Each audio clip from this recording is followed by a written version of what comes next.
آج میں اپنے چینل میک ٹی وی پہ بیت المقدس کو سلطان صلاح الدین ایوبی نے کس طرح فتح کیا بیان کروں گا۔ اس سے پہلے میں اپنے ان دوستوں سے گزارش کروں گا جنہوں نے ابھی تک میرے چینل میک ٹی وی کو سبسکرائب نہیں کیا، وہ سبسکرائب کر لیں اور بیل آئیکن کو دبائیں تاکہ روزانہ کی بنیاد پہ ان تک میری ویڈیوز پہنچ سکیں۔ حطین میں کامیاب و کامران ہونے کے بعد القدس کی جانب راستہ بالکل واضح ہو چکا تھا۔ اب یہ بات ممکن تھی کہ سلطان صلاح الدین ایوبی اس کا قصد کرتا اور قدرے کوشش کر کے اس کو اپنے قبضے میں لے لیتا، لیکن اس نے عسکری نقطہ نگاہ سے اس کو دیکھا اور یہی بات اس کی اعلیٰ شخصیت اور شان عبقریت کو نمایاں کر رہی ہے۔ اس نے یہ سوچا کہ القدس تو کئی شہروں کے درمیان واقع ہے اور ساحل سمندر پر صلیبیوں کے کئی مراکز قائم ہو چکے ہیں جہاں سے وہ بیرونی دنیا کے ساتھ تعلقات بڑی آسانی سے قائم کر سکتے ہیں، خصوصاً عیسائیوں کے وہ ممالک جو ارض فلسطین میں صلیبی ناپاک وجود کو لا کھڑا کرنے میں چشموں کی حیثیت رکھتے تھے۔ اس لیے اس نے پہلے ساحلی صلیبی مراکز سے خلاصی پانے اور دوسرے صلیبی قلعوں اور پناہ گاہوں پر قبضہ کرنے کا پختہ پروگرام بنایا۔ اس کے بعد وہ القدس کی طرف پیش قدمی کرے اسے فتح کر لے گا، جبکہ اس صلیبی ناپاک وجود کی زندگی کی شریانوں کو وہ پہلے ہی کاٹ چکا تھا۔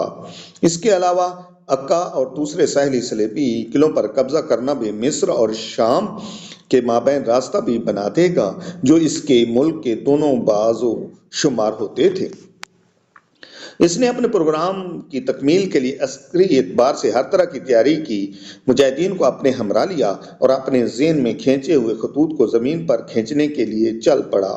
حطین کی کامیابی کے بعد صرف چند ماہ ہی گزرنے پائے تھے کہ اللہ تعالیٰ نے اسے درج ذیل شہروں اور قلعوں پر فتح نصیب فرمائی۔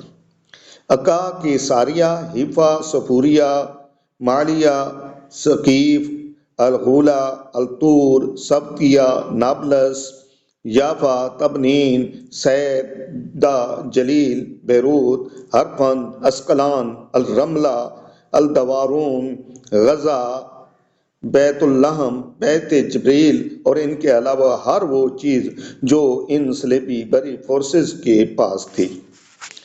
جیسا کہ ہم پہلے بتا چکے ہیں کہ یہ سب عظیم کامیابیاں اور بڑی بڑی فتوحات معرکہ حطین کے بعد 583 ہجری میں صرف چند مہینوں کے دوران ہی پوری ہو گئی تھیں۔ اس طرح بیت المقدس کو فتح کرنے کے لیے فضا مکمل طور پر سازگار تھی۔ کام کو مضبوط بنیادوں اور استوار کرنے کے لیے سلطان نے مصر سے اسلامی بحری بیڑے بھی منگوا لیے جو حسام الدین لولو الحاجب کی زیر قیادت پہنچے، جو اپنی جرأت و بصالت اور عظیم خطرناک کاموں میں بلا خوف خطر کود جانے میں مشہور زمانہ تھا اور صاحب المشورہ بھی تھا۔ اس نے بحر متوسط میں چکر لگانے شروع کر دیے، خصوصاً اس بات کا خیال رکھتے ہوئے کہ کہیں یورپ کے فرنگی ساحل فلسطین تک پہنچنے میں کامیاب نہ ہونے پائیں۔ 583 ہجری 15 رجب المرجب کو بروز اتوار القدس کے قریب آن اترا۔ اب اس نے بیت المقدس میں محصور عیسائیوں سے کہا کہ بغیر خون ریزی اور کشت و خون کے، جس کو وہ ایسے مقدس مقام میں پسند نہیں کرتا، اطاعت قبول کر لیں۔ لیکن جب انہوں نے اس کے جواب میں متکبرانہ انکار پیش کیا تو پھر سلطان حملہ کر کے اور نقب لگا کر اس کو فتح کرنے کی تدابیر کرنے لگا۔ اس مقصد کے لیے 5 دن صرف اسی کام میں گزر گئے۔ وہ بذات خود شہر کی دیواروں کے ارد گرد چکر لگاتا رہا تاکہ اس کا کوئی کمزور پہلو تلاش کر کے وہ وہاں سے حملہ آور ہو سکے۔ بالآخر فیصلہ یہ ہوا کہ شمالی جہت سے حملہ کر ہی دے۔